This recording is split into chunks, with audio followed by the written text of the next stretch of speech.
ازيكم عاملين ايه؟ يا رب تكونوا بخير. النهارده بقى ان شاء الله هنعمل تنظيف كده عميق للتلاجة وشويه حاجات هنعملها في المطبخ. لو اول مره تشوفيني ما تنسيش تعملي لايك للفيديو واشتراك في القناه وكمان تفعلي زر الجرس عشان تشوفي كل فيديوهاتي الجديده.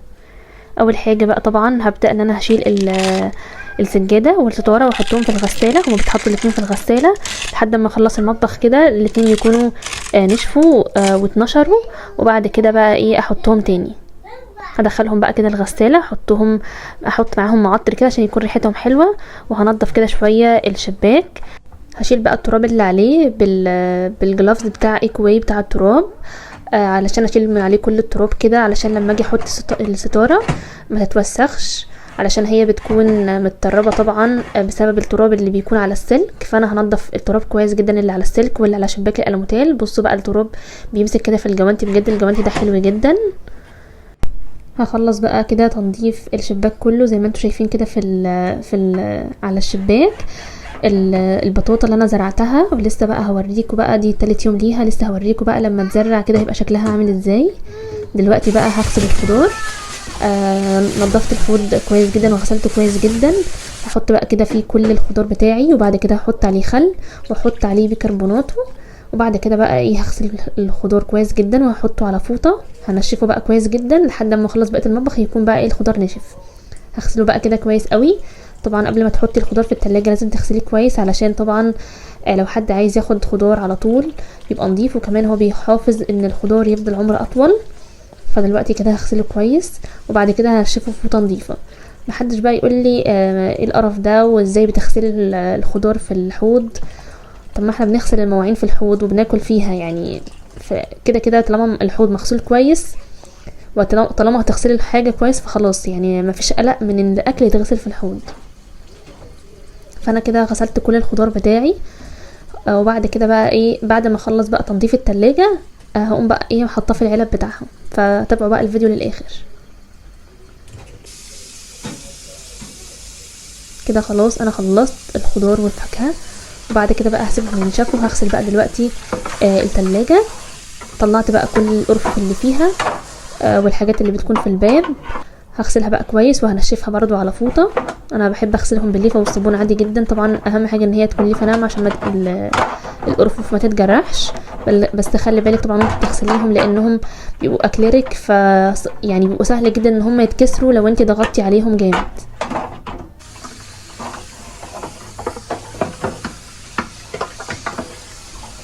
هشطفهم بقى كده كويس جدا وبرضو هحطهم على فوطه يتصفوا لحد ما اغسل التلاجة يكون طبعا هما نشفوا.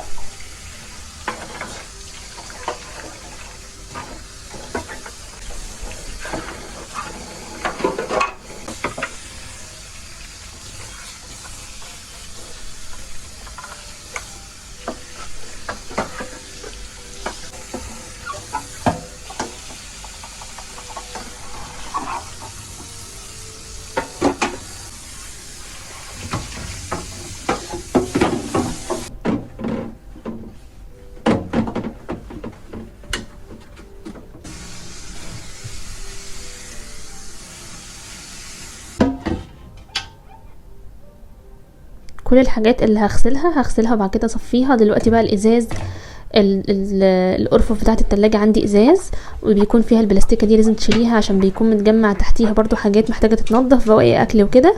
فتنضفي تحتيها وتغسلي الرف كويس جدا، بس برضو تخلي بالك كويس قوي من الازاز. تغسليه وبعد كده توقفيه كده. بعد ما تشطفيه طبعا توقفيه كده مثلا على قماشه او على الحيطه كده علشان ما يتكسرش.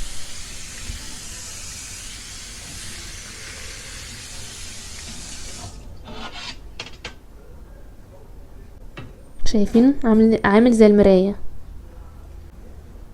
وقفته بقى زي ما انتم شايفين كده وهخلص التلاجة كلها. هنضف بقى التلاجة كلها كده كويس جدا بالليفة برضو والصابونة.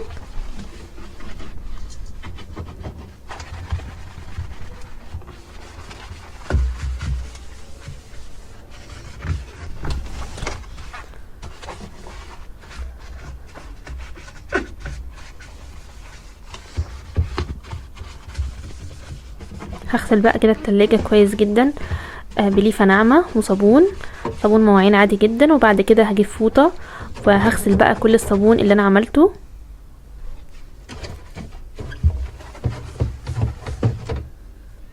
اهم حاجه طبعا ما تنسيش تغسلي الكاوتش. انا جبت فرشه كده بتكون يعني السنون بتاعتها بتدخل جوه الكاوتشه زي ما انتم شايفين كده. بقى لازم اغسلها كويس جدا برضو علشان بيكون متجمع فيها بقايا اكل. ودلوقتي بقى هنشف بقى كل الصابون اللي انا عملته.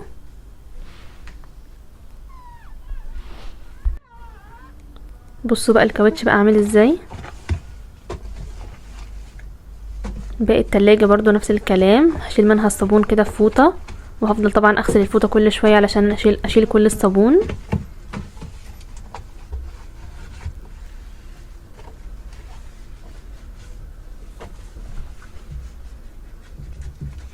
ونركز بقى كده على الاماكن اللي هي الضيقة.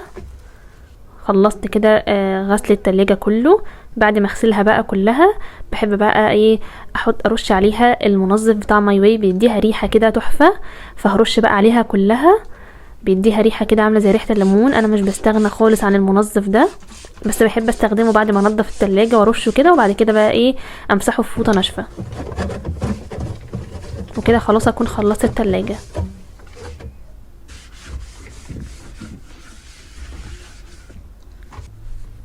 هدخل بقى على الفريزر، هشيل بقى البتاع ده علشان بيكون برضو متجمع تحتيه بواقي اكل. هو بيتشال بكل سهولة. وبعد كده بقى هشيل بواقي الاكل دي، وهغسل بقى الفريزر بنفس الكلام. وبعد كده برضو هرش عليه المنظف بتاع ماي واي، يعني انا هعمل الفريزر زي ما عملت التلاجة بالظبط.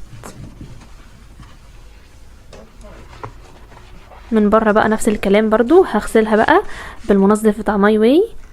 مش هغسلها بليفه وصابونه علشان يعني المنظف بيبقى اخف. وبعد كده فوطه بقى همسح.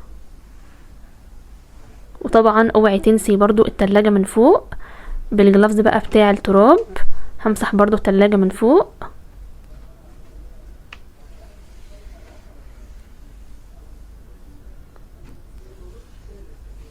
واوعي تنسي برضو الكاوتشة بتاعة الفريزر، برضو بيكون متجمع فيها بواقي اكل. دي الكاوتشة بتاعة الفريزر. شايفين بقى بعد ما شلت التراب اللي عليها، هحط بقى الجزء اللي انا فكيته. هو بيتحط من اليمين والشمال الاول، الجزء ده والجزء ده من اليمين والشمال. وبعد كده بحط من قدام، بدخل الكاليسات كده، وكده خلاص بيكون ركب بكل سهولة. دي قبل ما اركب الارفف، ودي بقى بعد ما ركبت الارفف.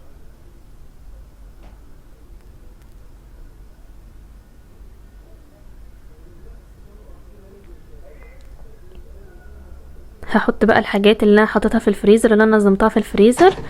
احلى حاجه بجد ان انت تحطي كل حاجه كده في علب او في اكياس كده يكون شكلها حلو.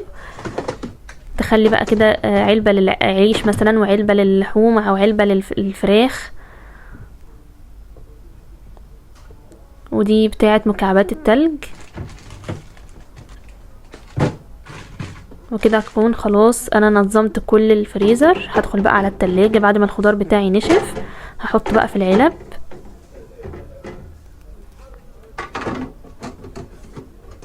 العلب بجد دي حلوة جدا، بتخلي شكل التلاجة حلو.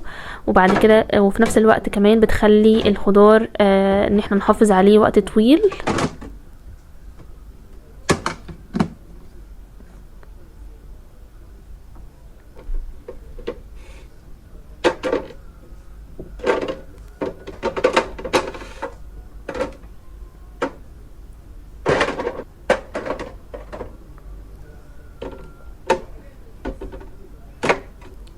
هحط بقى دلوقتي كل حاجة برضو في التلاجة بعد ما طبعا انظم باقي الحاجات. العلبة برضو بتاعت البيض دي حلوة جدا، الواحدة بتشيل 15، ممكن تجيبي علبتين تشيل كرتونة.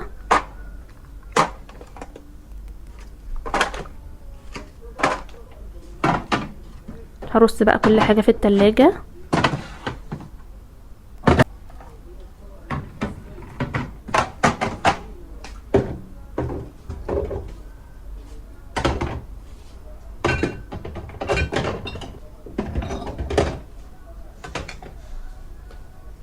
وكده خلاص اكون خلصت التلاجة والفريزر. ريحتهم بقى طبعا تحفة جدا. هرجع بقى المغناطيس اللي كان على التلاجة.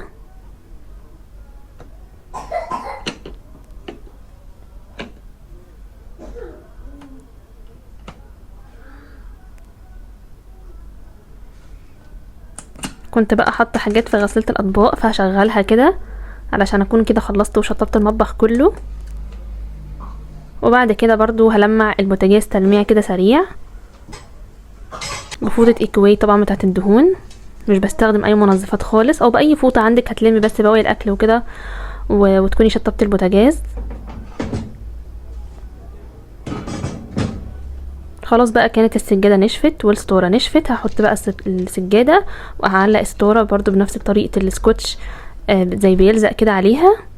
بعد كده بقى خلاص انا خلصت المطبخ. هعمل بقى ايه كده كوباية نسكافيه.